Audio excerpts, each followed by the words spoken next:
अब एक 85 साल की बुजुर्ग महिला अपने घर में रहती थी।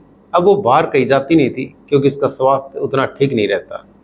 लेकिन उसी के मोहल्ले का एक व्यक्ति जिसकी उम्र 35 साल के आसपास होती है, अब वो उसके घर से आसपास से आता जाता था।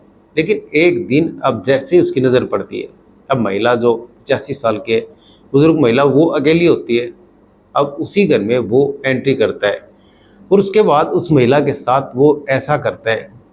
लेकिन अब उसके बाद जो भी ये बात सुनता है, जो भी ये खबर सुनता है, वो यही कहता है कि ऐसे कोई कैसे कर सकता है। लेकिन अब जो भी सुन रहा था वो यही कहता था आखिर इस व्यक्ति को सख्त से सज़ा मिलनी चाहिए। तो आज की कहानी।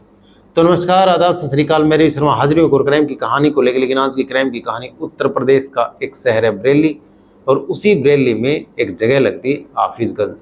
अब इसी हाफिजगंज में एक 85 साल की बुजुर्ग महिला रहती थी। अब वो अपने घर में रहती थी, लेकिन उसका जो पति है उसकी काफ़ी पहले मौत हो जाती है। अब उसका बेटा भी नहीं रहता, उसकी मौत हो जाती है। लेकिन अब उसी के पड़ोस में अब उसके भाई और भाभी रहती थी। लेकिन उसी दौरान अब जो उसके मोहल्ले में ही अब उसकी बहू भी रहती थी। अब जो घर था अब जिसमें वो रहती थी, अब वो अकेली रहती थी। अब 85 साल की जो महिला होती है वो अपने जैसे जैसे उसका समय बीत रहा था, सब कुछ ठीक चल रहा था, सब कुछ नॉर्मल था। लेकिन अब जो भी कुछ काम होता तो उसके जो पड़ोस में उसके जो अब भाई रहते थे या भाभी रहती थी, उनसे वो बोल दिया करती थी। अब जो बहू थी वो भी अगर कोई भी काम होता तो वहाँ पे आ जाती थी। उसके बाद अब उसी के मोहल्ले का एक व्यक्ति होता है, अब जिसकी उम्र 35 साल के आसपास होती है। वो शराब पीने का आदी होता है। उसके बाद वो घर के आगे से आता जाता रहता है।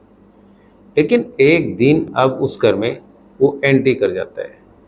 लेकिन जैसे ही वो एंट्री करता है, अब वहाँ पे एंट्री करने के बाद फिर उस जो बुजुर्ग महिला थी 85 साल की उम्र होती है, उसके साथ वो गलत काम करने की सोचता है, दरिंदगी करने की सोचता है।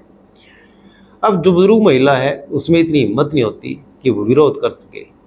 अब वो उस चीज़ का विरोध तो करती है, लेकिन उसकी अब विरोध करने की आवाज़ उस घर से बाहर नहीं जाती। उसके बाद अब जो सी पड़ोस से बहू होती है वो उस घर में आती है किसी काम से। अब जैसे ही काम से आती है, अब देखती है जो 85 साल की बुजुर्ग महिला है और जो उसी के मोहल्ले का जो एक शराबी है, वो जिसकी उम्र 35 साल के आसपास होती है, वो उसके साथ अब दरिंदगी कर रहा था, उसके साथ रेप कर रहा था, बलात्कार कर रहा था। उसके बाद अब जोर से वो जैसे ही चीखती है, लेकिन वो जो 35 साल का व्यक्ति होता है अब वो वहाँ से भाग जाता है। लेकिन देखते ही देखते अब वहाँ पे कुछ लोग इकट्ठा होते हैं। अब उसी दौरान वो महिला और फिर पुलिस के पास फ़ोन करते हैं। उसके बाद अब पुलिस आती है। लेकिन पुलिस आने में अब जो वक्त लगता है, उसी दौरान जो 85 साल की महिला होती है उसकी मौत हो जाती है। अब मौत होने के बाद अब पुलिस उसको देखती है। अब उसकी सांसें बंद थी, सांसें चल नहीं रही थी। लेकिन अब उस बॉडी को अपने कब्जे में लेती है और पुलिस अब पोस्टमार्टम के लिए उस बॉडी को भेज देती है। उसके बाद अब जैसे ही उस महिला ने सब कुछ देखा, पुलिस के सामने सारी बातें बताई। अब वो बताती कि सोमवार का दिन होता है, लेकिन मैं इस घर में काम आई थी। अब काम जैसे ही यहाँ पे आई, अब अंदर आके देखा, अब ये जो 35 साल का व्यक्ति होता है, ये अब 85 साल की जो महिला है उसके साथ अब दरिंदगी कर रहा था। उसके बाद अब मैं जैसे ही चीखी और चिल्लाई, वहाँ से वो भाग जाते हैं। उसके बाद अब पुलिस ने मामला दर्ज कर लिया और जैसे ही अब आरोपी की धरपकड़ तेज कर देती है और फिर आरोपी को अरेस्ट करके अब उससे पूछताछ चल रही है आखिर क्या सच्चाई है। लेकिन अब जो भी होगा, अब गंभीर धाराओं में मामला दर्ज करके आरोपी को अब जेल की सलाखों के पीछे भेज दिया जाएगा। लेकिन जो भी हुआ बहुत गलत हुआ। अब जो उसकी दादी की उम्र की थी, अब उस व्यक्ति ने उसके साथ दरिंदगी की। अब जो भी इस खबर को सुन रहा है वो यही कह रहा है कि आखिर ऐसे कोई कैसे कर सकता है, जिस तरह से उसने उस बुजुर्ग महिला के साथ किया जिसकी उम्र 85 साल होती है। अब उसका स्वास्थ्य भी इतना सही नहीं होता, उसके बाद भी उसने उसके साथ दरिंदगी की। लेकिन जो भी हुआ बहुत गलत हुआ। तो ये कहानी सुनाने का मतलब किसी का दिल दुखाना नहीं, ये किसी की भावनाओं को ठेस पहुंचाना नहीं।